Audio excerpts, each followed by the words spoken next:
Então vamos lá, por que isso ocorre, moça? Primeiro, fator genético.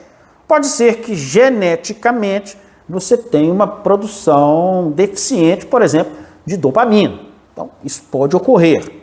Mas o que está acontecendo demais nos dias de hoje e que não tem nada a ver com TDAH e que também traz esses sintomas é excesso de tecnologia.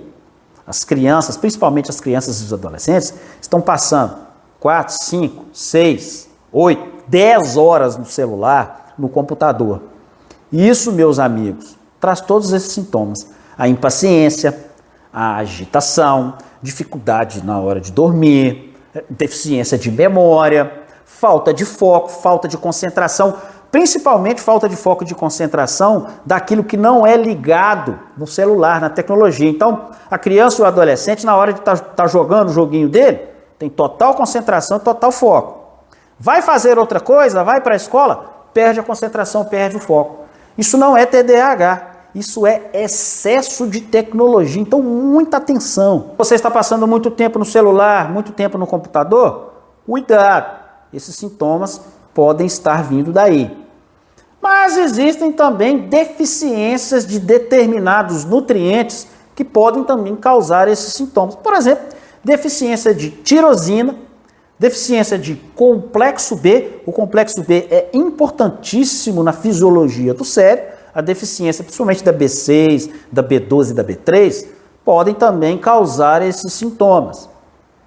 Deficiência de coenzima Q10. Se você toma estatina, que é esses medicamentos para reduzir o colesterol, pode ser que você esteja tendo falha de memória, dificuldade de cognição, de concentração. Porque a estatina reduz seus níveis de coenzima. E também se você já passou ali dos 40 anos, que a produção de coenzima cai. Então é importante que você faça suplementação de coenzima, se você passou dos 40, se você toma esses medicamentos para redução de colesterol. Déficit de magnésio. Magnésio também é importante para as conexões neurais, principalmente ali na fenda sináptica. Deficiência de DHA, que é o ácido docosahexaenoico, que é um dos ômega 3. Então, deficiência de ômega 3 DHA também pode causar esse sintoma. Então, percebe? Não quer dizer que você tem esses sintomas que você tem TDAH. Pode ser deficiência de tirosina, pode ser deficiência de complexo B, pode ser deficiência de coenzima, de magnésio, de DHA.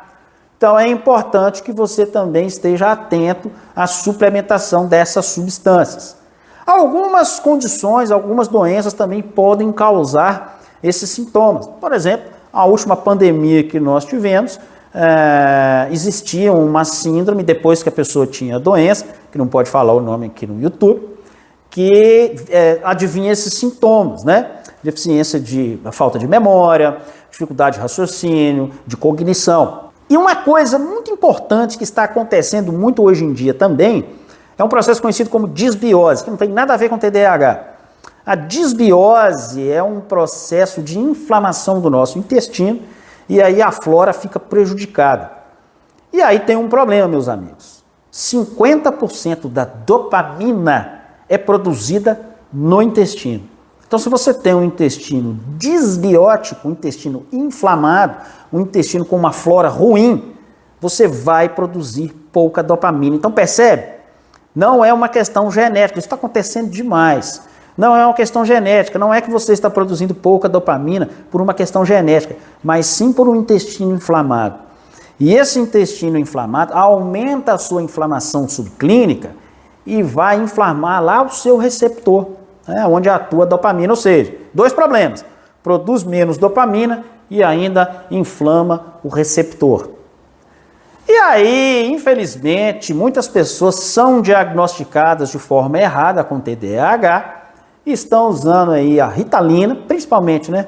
Os dois medicamentos mais comuns é a Ritalina e o Vevans. A Ritalina, ela ajuda na inibição da recaptação de dopamina, ou seja, a dopamina cai na fenda sináptica e a Ritalina faz com que ela fique mais tempo ali naquela fenda sináptica, melhorando ali os sintomas.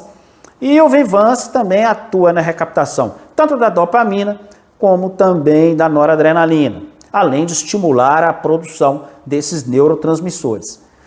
Mas o problema desses medicamentos é que eles trazem efeitos colaterais. Então, se for possível, você tratar esses sintomas sem o uso de medicamentos, melhor. Então, se você está com deficiência de magnésio, é melhor usar magnésio, é melhor usar DHA, é melhor corrigir os seus níveis de tirosina, de complexo B, é melhor corrigir seus níveis de coenzima. Porque os medicamentos trazem efeitos colaterais. Aumento da pressão arterial, síndrome do pânico, muito comum, principalmente com o Vivance. A insônia, né, tira o sono, a pessoa não dorme bem. Aumenta a agitação, e aí também principalmente o Vivance, e até há relatos de episódios psicóticos. Então, a Ritalina, o Vivance, não é um remedinho bobo, não é uma questão simples, né? É preciso ser muito bem acompanhado e muito bem avaliado.